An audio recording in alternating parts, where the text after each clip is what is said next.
Garage ke sa do ate unje. Ha? Ama chari sagal kunta. Shaka kalori garage ke sa tudi baya shaka so. Tako. Batang lagi sambil cuna utang. Utang dia. Cuna tak. Sabar sabar kuat. Batang lagi amse thadarna cash.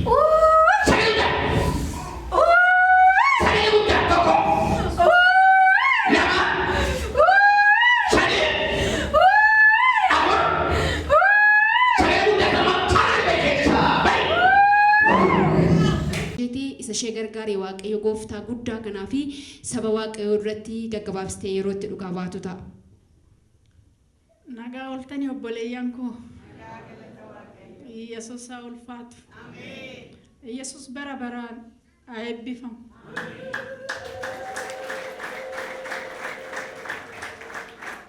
Waa baay'ee naa godhee keessa kiyyatti baay'ee tokkoon gadda baay'ee tokkoon dhugaa akkati footee keessa kiyyatti dhugaa.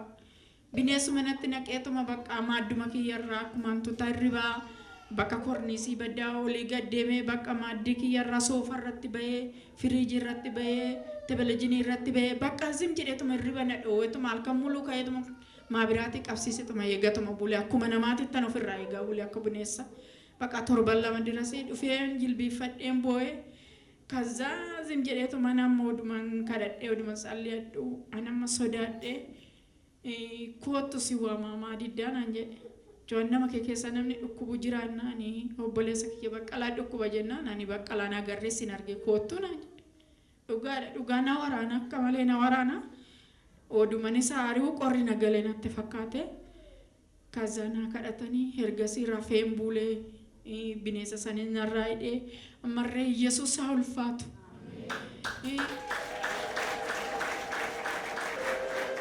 Amma boqonnaan argadhee Yesuus haa ulfaatu raajii addaamummoo lama dirribiidhaan harkatti qabaatu naa eebbisaatu waaqayyo sinaa eebbisu kanarraa bulee sinaa bulfatu sinirratti irraafatu naa jedhani.